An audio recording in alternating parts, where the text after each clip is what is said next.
Üçüncü sınavın izahına başlayırıq. Birinci sual. Xəritənin miqyası 3 dəfə böyüyərsə, bu xəritədə Təbriz və Ərdəbil şəhərləri arasında məsafə necə dəyişər? Xəritədəki məsafə bərabərdir. Həqiqi məsafə bölünsün miqyas düsturu bizə məlumdur. Əgər xəritənin miqyası 3 dəfə böyüyərsə şərti verilirsə, deməli miqyasın kəmiyyəti 3 dəfə kiçilməlidir. Bilirik ki, rəqəm nə qədər böyükdürsə, miqyas o qədər kiçikdir. Rəqəm nə qədər kiçikdirsə, miqyas o qədər böyükdür. Deməli, biz miqyasın kəmiyyətini 3 dəfə kiçiltsək, xəttdəki məsafə 3 dəfə böyüyər. Yəni, cavab D variantı. İkinci suala baxaq. Sxema əsasında mənbəyi dağın zirvəsində yerləşən çayın mənsəbi A nöqtəsindədir.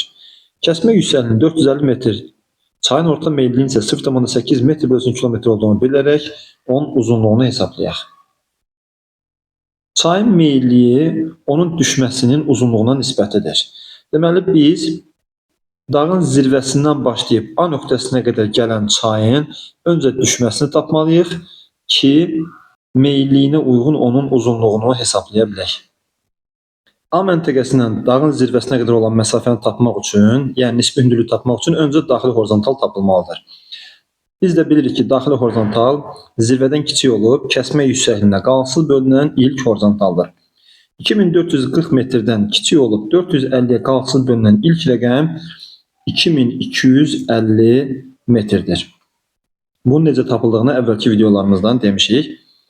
Və 2250 metrdən A məntəqəsinə qədər 4 dənə kəsmə yüksəkliyinin olduğunu nəzərə alsaq, 4 dənə kəsmə yüksəkliyi də 1800 metr eləyir və 2250-dən 1800 çıxsaq qalır 450 metr.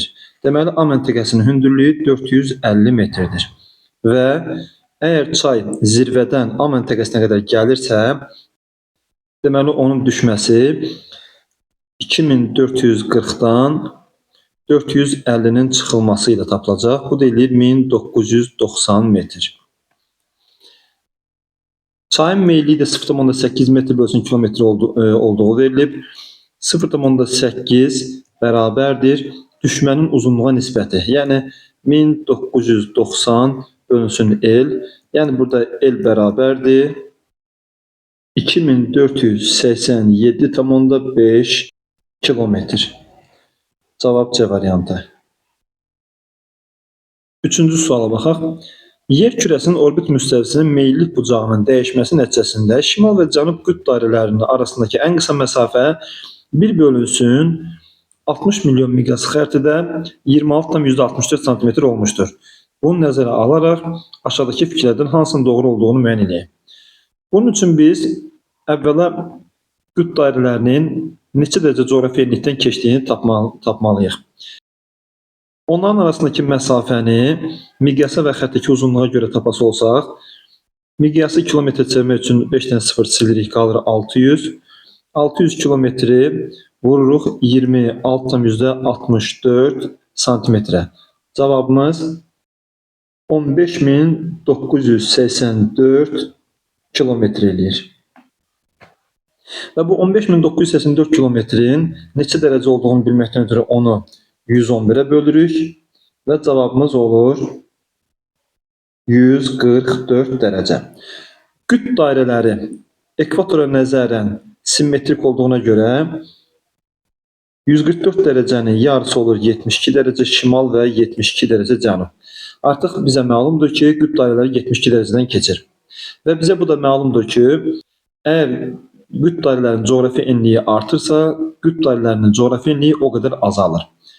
Burada qütb dairələri 72 dərəcədən keçirsə, deməli, tropiklər 18 dərəcədən keçəcək.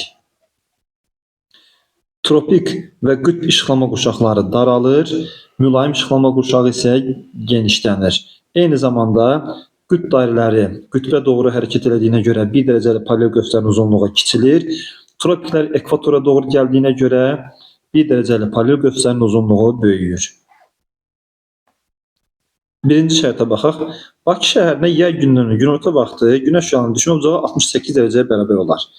Bakı şəhəri 40 dərəcə şimal enindədir və bayaq dediyimiz kimi tropiklərdə 18 dərəcədən keçir. Aradakı coğrafi enli fərqi 22 dərəcədir. Zenit bucağına, yəni 90-dan da 22-ni çıxsaq cavabımız eləcək 68 dərəcə. Yəni birinci şərt bizə lazımdır. Birinci şərtin olmadığı variantları silirəm. İkinci şərtə baxaq. Tropik işıqlanma qurşağının sahəsi böyüyər. Bayaq dedik ki, tropiklər ekvatora doğru gəldiyinə görə tropik işıqlanma qurşağının sahəsi kiçilir. Deməli, ikinci şərt yanlışdır. B variantını da silirəm. Üçüncü şərt avtomatik bizə lazımdır. Belə ki, hər iki variantda var. Gecə və gündüzün adi növbələşməsinin baş verdiyi ərazinin sahəsi böyüyür. Şimal və cənub qütb dairələri arasında olan ərazidə gecə ilə gündüzün adi növbələşməsi baş verir və bu ərazi də böyüyür. Deməli, üçüncü şərt də bizə lazımdır. 4-ə baxaq. Şimal və cənub tropiklərinin 1 dərəcəlik göstərən uzunluğu artar. Bayaq o şərti də dedik. Əgər tropiklər ekvatora doğru gəlirsə, onların çevrələri böyüyür və nəticədə 1 dərəcəlik göstərən uzunluğu da artar. 1, 3, 4 cavab D variantı. 22 iyun tarixində 50 dərəcə şərq uzunluğunda yerləşən məntəqələrin hansılar arasında günəşin batma vaxt fərqi daha kiçik olar? Coğrafi enlik olaraq bir-birinə ən yaxın olan iki məntəqənin günəşin çıxma və batma saatları bir-birinə daha yaxın olar. Burada 10 dərəcə şimal enli və 16 dərəcə şimal enliklərindən söhbət gedir. Cavab B variantı. 5-ci suala baxaq. Alt dağ əmələ gəlmə mərhələsində yaranan dağlardan hansıları mülayim işıqlanma qurşağında yerləşir? A variantında Appalaç dağları Hertzindir. B variantında Kulnun dağları Mezozoydur. C variantında Sixotalin dağları qədimdir. D variantında Böyük Xinqan qədimdir. Ancaq Y variantında olan dağlar həm Atlas, həm də Zagros dağları, biri Mərakeşdə, digəri İranda mülayim işıqlanma qurşağında yerləşir. Cavab Y variantı. 6-cı suala baxaq. Cədvələ əsasən doğru sıraları müəyyən edək. Birinci şərtdə boksit işarəsi verilib, boksitin adı da düz verilib və ixracatçı ölkələr kimi Qvineya və Yamayka verilib. Bu doğrudur. Birinci şərt bizə lazımdır. Birinci şərtin olmadığı variantları silirəm. İkinci şərtdə, ikinci sətirdə xromit işarəsi verilib və adı da düz verilib. Türkiyə və Filippin hər ikisi xromitin ixracatçılarıdır. İkinci şərt də doğrudur. Üçüncü şərtdə qızıl işarəsi verilib və qızılın adı da düz yazılıb, amma nə Suriya, nə də Livan onun ixracatçıları deyil. Üçüncü şərt bizə lazım deyil. Dördüncü şərtə baxaq. Burada mis verildiyi halda qalayın adı yazılıbdır. Deməli, dördüncü şərt də yanlışdır. Y variantı da silindi. 5-ci şərtdə dəmir filizinin işarəsi verildiyi halda neft yazılıbdır. 5-ci şərt də yanlışdır. 6-cı şərtdə isə təbii qazın işarəsi verilib, adı düzgün yazılıb. Qətər və Əlcəzair onun ixracatçılarıdır. 1, 2, 6 cavab C variantı. 7-ci suala baxaq. Doğru olan fikirləri müəyyən eləyək. Şərqi Afrika yaylası Kaynazoyda təkrar fəallaşmışdır. Şərqi Afrika sınma zonasında bunu görmək olar. Birinci şərt doğrudur. Birinci şərtin olmadığı variantları silirəm. Yer kürəsinin bütün fəaliyyətdə olan vulkanları konvergen sənəddə yerləşir şərti yanlışdır. İslandiyadakı Hekla vulkanı bu fikrin yanlış olduğunu göstərir. İkinci şərt yanlış olduğu üçün silirik. Barkli və Meseta platoları platformada yerləşir. Barkli platosu Avstraliyadadır, amma Meseta platosu Piriney yarımadasındadır. Deməli, bu şərt yanlışdır. Üçüncü şərtdə silirəm. 4-ə baxaq. Siciliya adasının əsas hissəsini dağlıq relyef təşkil edir şərtini xəritəyə baxıb görə bilərik. Deməli, 4 də doğrudur. Artıq sadəcə 6-ya baxa bilərik. Qazaxıstan xırda təpəliyi geoloji yaşına görə Kunlun dağlarından daha qədimdir. Qazaxıstan xırda təpəliyi Turan ovalığının Turan zonasındadır. Həmin ərazi Hertsin dağ əmələ gəlmə mərhələsində əmələ gələn cavan platformadır. Amma Kunlun dağları Mezozoy dövründə yaranan nisbətən cavan ərazidir. Deməli, 6-cı şərt də doğrudur. 1, 4, 6 cavab B variantı. 8-ci sual. Respublikamızda hansı faydalı qalıqların coğrafi yerləşməsi daha genişdir? Bura biz gili deyə bilərik, yəni A variantını. Neft Azərbaycan ərazisinin 70%-nə yayılmış olsa belə, gil Azərbaycan ərazisinin 100%-də var. Cavab A variantı. 9-cu sual baxaq. Kiçik Qafqaz tektonik zonasında yerləşən dağ zirvələri və ya aşırımlar. A variantında olan Ömər və Biçinek aşırımları Kiçik Qafqaz dağlarında, yəni Murov dağda və Zəngəzur silsiləsində, Qırxız da Kiçik Qafqaz dağlarındadır. Deməli, A variantı doğrudur. B variantında Salavat Böyük Qafqazdadır. C variantında Tinovrossa Böyük Qafqazdadır. D variantında Qaraburqa Böyük Qafqazdadır. Y variantında Dübrar Böyük Qafqazdadır. 10-cu suala baxaq. Avropaya aid olan yerli küləkləri müəyyən eləyək. Burada Sirokko və Mistral küləklərindən söhbət gedir. İtaliya və Fransa ərazisində əsən yerli küləklərdir. 11-ci sual. Siklona aid olan əlamətləri müəyyən eləyək. Havanın qalxın hərəkəti ilə tropik səhralarda formalaşır şərti yanlışdır. Çünki tropik siklonlar tropik səhralarda deyil, dəniz və okean üzərində formalaşır. Birinci şərtin verildiyi variantları silirəm. 2-yə baxaq. Mərkəzi ilə kənarlar arasında təzyiq fərqi olmur şərti də yanlışdır. Siklonlar kənarı ilə mərkəzi arasındakı təzyiq fərqindən əmələ gələn qapalı külək dövriyyələridir. Deməli, ikinci şərt də yanlışdır. İkinci şərtində verildiyi variantı siləm. 4, 5, 6-ya baxaq artıq. Daxil olduğu ərazilərin ildırım və şimşək hadisəsi müşahidə edilə bilər. Ölkəmizin iqlim şəraitinin formalaşmasına iştirak edir. Mülayim siklonlar buna təsir edir. Daxil olduğu ərazilərdə səpələnən radiasiyanın kəmiyyəti böyük olur. Belə ki, həmin yerdə buludlu, şimşəkli havalar müşahidə edilir. Cavab Y variantı. 12-ci sual. Verilmiş iqlim diaqramının aid olduğu iqlim qurşağı üçün aid doğru olmayan fikirləri müəyyən eləyək. Temperatur xəttinin müsbət 20-30 dərəcə arası və şimal yarımkürəsinə aid olduğunu göstərir. Yağıntılar isə yay aylarında bol yağır. Deməli, bu ərazi şimal subekvatorial ərazi ola bilər. Daxilindəki təbii şərait tiplərə bölünməsinə imkan vermir. Subekvatorial iqlim qurşağı tiplərə bölünmür. Deməli, birinci şərt doğru olduğu üçün onu götürmürük. Bizə doğru olmayanlar istəyir. Birinci şərtin verildiyi variantları silirəm.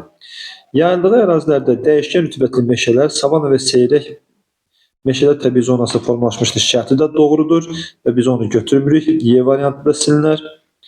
Ən geniş sahəni əhatə etdiyi materik Afrikadır. Şərti də doğrudur. Bunu iqlim qurşaqları xəritəsindən görə bilərik. Demək, üçüncü şərt də yanlışdır. Cənubi Amerikada qonşu iqlim qurşaqlarının hava kütləsinin təsirinə məruz qalmır şərti yanlışdır. Çünki subekvatorial iqlim qurşağı keçid iqlim qurşağı olduğuna görə yayda ekvatorial, qışda tropik hava kütlələrinin təsirinə məruz qalır. Materiklərin yalnız cənub hissələrində formalaşmışdır şərti yanlışdır. Afrikanın həm şimal, həm cənubunda, Cənubi Amerikanın həm şimal, həm cənubundadır. Avstraliyanın isə tamamilə şimalındadır. Arnemlet, Hindçin və Koreya yarımadasına rast gəlir. Arnemlet və Hindçin doğrudur, amma Koreya yanlışdır. Koreyada subekvatorial iqlim qurşağı yoxdur. 4, 5, 6 cavab A variantı. 13-cü sual. Mülayim isti iqlimin yayıldığı ərazilərdə yerləşən qoruq və milli parkı müəyyən eləyək. Bu şərti ödəyən variant A variantıdır. Belə ki, Altağac Böyük Qafqazın cənub-şərqində həm yayı qura keçən, həm də qışı qura keçən ərazidə. Hirkan isə rütubəti bərabər paylanan mülayim isti iqlim zonasında, Talış dağları ətəklərində yerləşir. Cavab A variantı. 14-cü suala baxaq. Uyğunluq pozulmuşdur. Yağıntıların bərabər paylanan mülayim isti iqlim Qarabağ fiziki coğrafi rayonu şərti yanlışdır.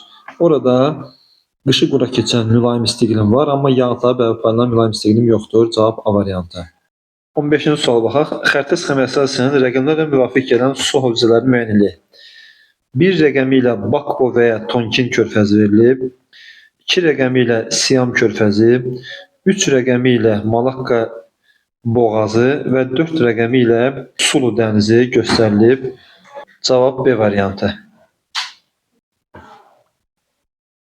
16-cı sual. Exolotdan eyni anda göndərilmiş səs siqnalı aşağıdakı dənizlərin hansına daha gec qayıdar? Bu dənizlərin ən dərin olanı Filippin dənizidir. Digər dənizlər şel zonasının ən çox olduğu dənizlər kimi də yadda qala bilər. Cavab D variantı. 17-ci suala baxaq. Doğru fikirləri müəyyən eləyək. Skandinaviya və Kiçik Asiya yarımadağlarının çayları iki okean hövzəsinə aiddir. Bəli, Skandinav yarımadasından başlayan çaylar Şimal Buzlu Okeanına və Atlantik Okeanına aiddir. Kiçik Asiya yarımadasından başlayan çaylar isə Atlantik və Hind okeanlarına aiddir. Birinci şərt doğrudur. Artıq dördüncü şərtin bizə lazım olduğunu görə bilirik. Belə ki, qış aylarında Nelson və Yukon çayları donaraq avtomobillərinin hərəkəti üçün şose rolunu oynayır. Şimali Amerikanın şimal zonasına, daimi donuşluq zonasından və qış aylarında çayların donduğu ərazidən axan bu çaylar bu şərti ödəyir. Dördüncü şərt də bizə lazımdır. 5-ə baxaq. Orta meyilliyi yüksək olan çaylar elektrik enerjisinin əldə edilməsi üçün böyük potensiala malikdir. Şərt də doğrudur. Burada çayın meyilli axması şərti vacibdir. 5-ci şərt də doğrudur. Cavab B variantı. 18-ci suala baxaq. Araz çayı üzərində yerləşən su anbar və su qovşaqları qərbdən şərqə doğru düzgün sırasını müəyyən edək. A variantında Qız qalası Cəbrayıl rayonunda, Xudafərin körpüsü isə Zəngilan və Qubadlı rayonlarının arasında yerləşir. A variantı yanlışdır. B variantında Uzunoba su anbarı Naxçıvan çayı üzərindədir. C variantında Xudafərin Zəngilan və Qubadlı rayonlarının arasında, Qız qalası Cəbrayıl rayonunda, Milmuğan Füzuli rayonunda, Bəhramtəpə isə İmişli rayonunda yerləşir. Cavab C variantı. 19-cu sual baxaq. Eyli-Venn diaqramına əsasən uyğunluğu müəyyən edək.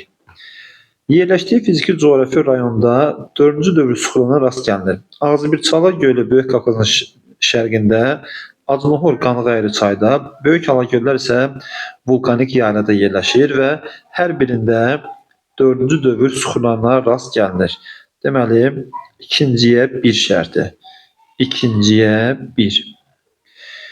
Tektonik çökmə zonasında yerləşir. Ağzıbirçala və Acnohor gölünə aiddir. Deməli, birinciyə 2.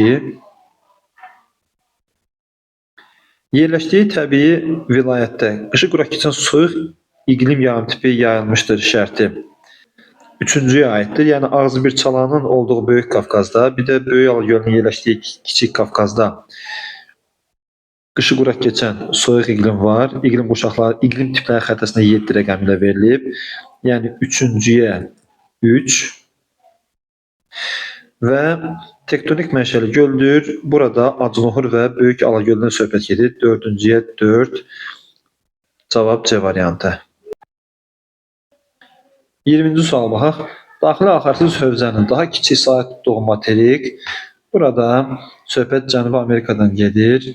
Daxili axarsız hövzəsi, səhrası ən az olan materik Cənubi Amerikadır. Əsas suların əksəriyyəti Atlantik okeanına, çox kiçik bir qismi isə Sakit okeana aiddir. Cavab Y variantı.